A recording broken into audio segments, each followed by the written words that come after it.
લોકમત ન્યૂઝમાં આપનું સ્વાગત છે। વડોદરા મ્યુનિસિપલ કોર્પોરેશનના વોર્ડ નંબર 15ના કોંગ્રેસના કાઉન્સિલર આશીષ જોશીની અમદાવાદની રામોલ પોલીસ દ્વારા ધરપકડ કરવામાં આવી છે।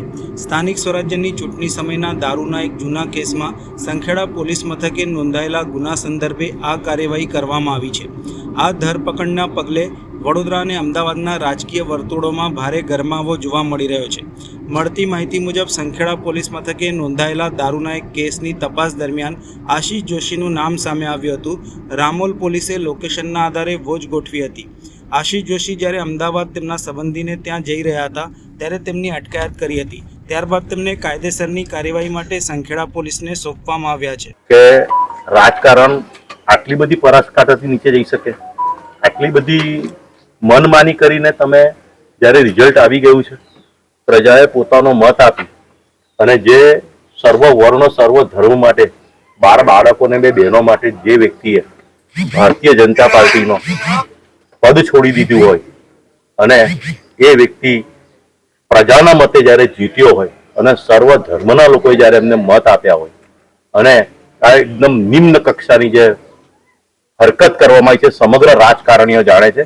પોતાના છાતી પર હાથ મૂકીને કહી દે અને એક સાચા વ્યક્તિને, અને તે પણ જે આપણા માટે સન્માનનીય હોય છે એવા બ્રાહ્મણને જ્યારે આ રીતે એ પોતાની પત્નીને અમદાવાદ એરપોર્ટ પર છોડવા જતા હતા, એમની પોતાની દીકરીની તબિયત ખૂબ જ ખરાબ છે, ત્યારે માણસાઈ ચૂકી જાય અને એમને ત્યાંથી રામોલ પોલીસ સ્ટેશન ઉઠાવી લે અને સંખેડા પોલીસ એમને આતંકવાદી હોય, કોઈ બહુ મોટા અપરાધી હોય એ રીતે જ્યારે એમને અહીં ઉચકીને લઈ આવતા હોય અને એમણે બહુ મોટો કોઈ ગુનો કર્યો હોય, કારણ કે કેસ બનાવટી છે।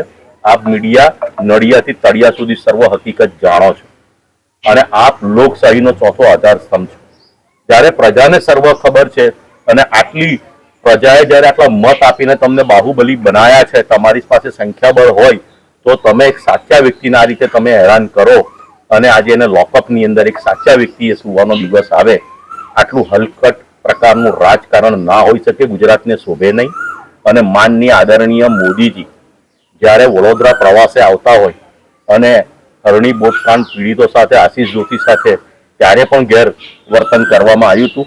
આજે એમને જે કાયદાકીય પ્રક્રિયા પાર કરાવી દો, કઈ વાંધો નહીં। વડોદરાની જનતા નહીં, સમગ્ર ગુજરાતની આ જનતા જોઈ રહી છે। આગામી દિવસની અંદર જે બાહુબલી ધારાસભ્યએ આ જે કારસો રચ્યો છે એની પ્રજા જવાબ આપશે। મારું નામ મહેન્દ્રસિંહ રાઠોડ। તારીખ 23/4/2024 રોજ નાઇટમાં અમે અમારા પોલીસ સ્ટાફ સાથે પેટ્રોલિંગમાં હતા। તે દરમિયાન અમને આંગેરાએ હકીકત મળે કે એક શંકાસ્પદ ઇકો ગાડી, નંબર પ્લેટ વગરની ઇકો ગાડી સંખેડાથી ભાગલપુર તરફ જઈ રહી છે અને તેમાં પ્રોહિનો મુદ્દામાલ હોવાની આશંકા છે। તે આધારે અમે સંખેડા ઓસમ નદીના ડાયવર્ઝન પાસે એમની વોચમાં હતા।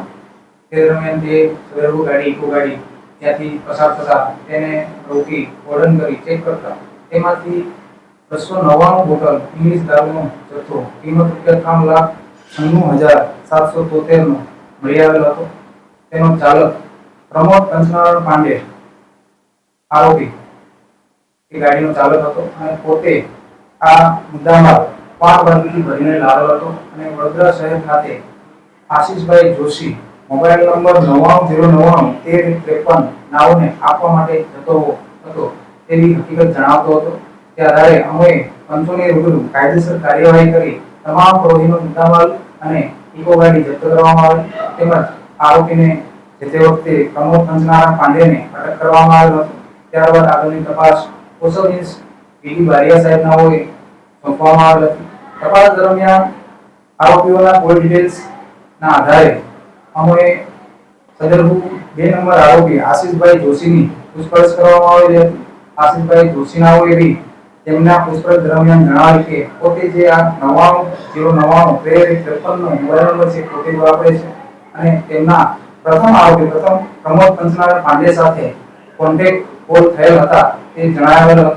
તે આધારે ગઈકાલ દિવસથી અમારી એક ટીમ આરોપી આશીષભાઈ જોશીને ધરપકડ માટે વડોદરા શહેર ખાતે મોકલવામાં આવ્યા હતા અને અમારી ટીમને એવું જાણવા મળ્યું કે આરોપી છે પોતે વડોદરાથી અમદાવાદ શહેર તરફ નાસ્તો હોય એમને પકડવા માટે ટીમે તેનો પીછો કરેલ અને અમદાવાદ ખાતે રામોલ પોલીસ સ્ટેશન હદ વિસ્તારમાં તેમને પકડી પાડવામાં આવેલ અને ત્યારબાદ ત્યાંથી તેમને હસ્તગત કરી કાયદેસરની કાર્યવાહી કરી અને પોલીસ સ્ટેશન ખાતે લઈ આવી તેમને અટક કરવામાં આવી છે. હાલ આરોપીની વધુ તપાસ ચાલુ છે.